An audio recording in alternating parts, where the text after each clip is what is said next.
Cricket is an Indian game, accidentally discovered by the British.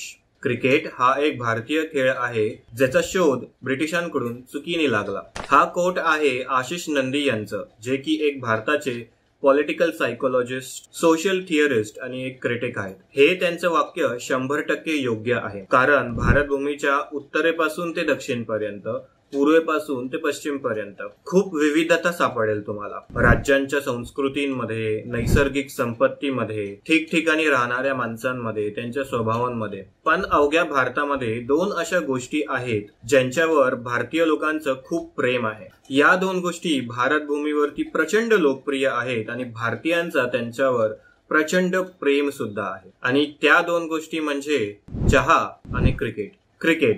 Cricket म्हटलं की पहिला विचार येतो ते स्वप्न.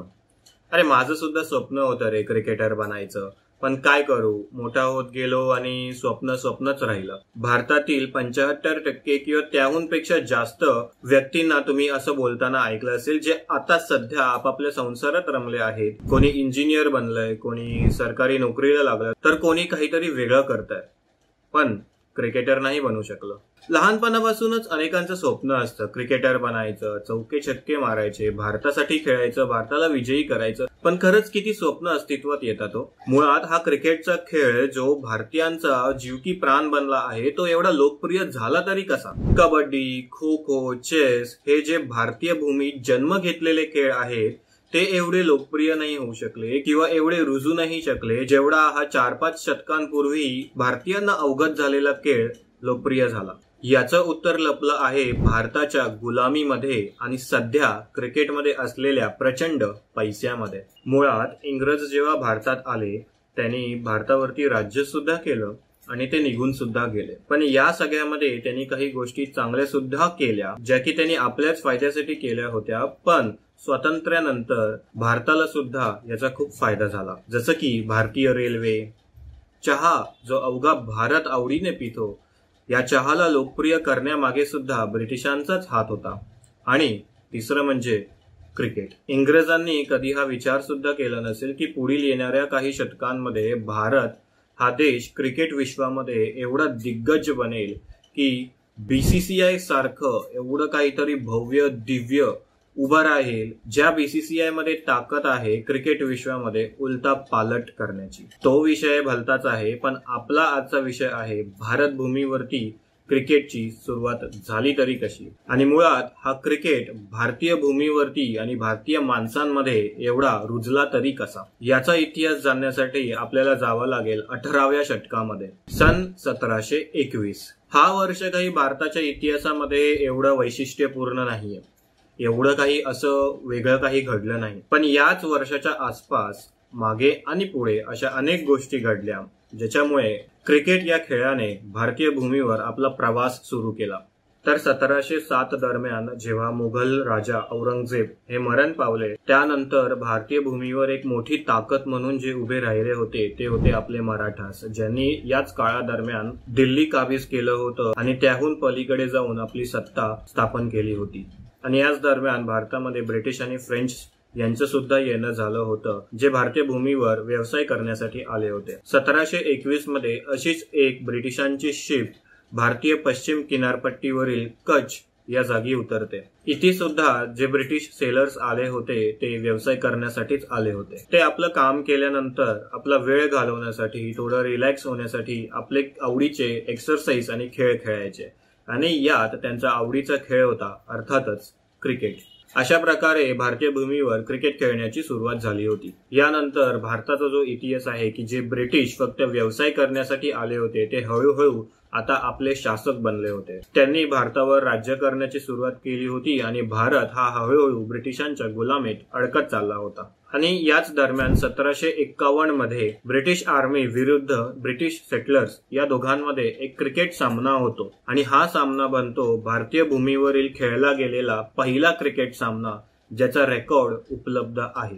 यानंतर 1792 मध्ये कोलकाता क्रिकेट क्लब याची स्थापना केली जाते, जो भारतीय क्रिकेटच्या सुरुवातीच्या इतिहासामध्ये एक मोठं पाऊल होतं. मुळात कलकत्ता क्रिकेट क्लब म्हणजेच CCC हा जगातील दुसरा सर्वात जुना क्रिकेट क्लब आहे। पहिला आहे MCC मेरीलबॉर्न क्रिकेट क्लब, ज्याची स्थापना 1787 मध्ये केली गेली होती।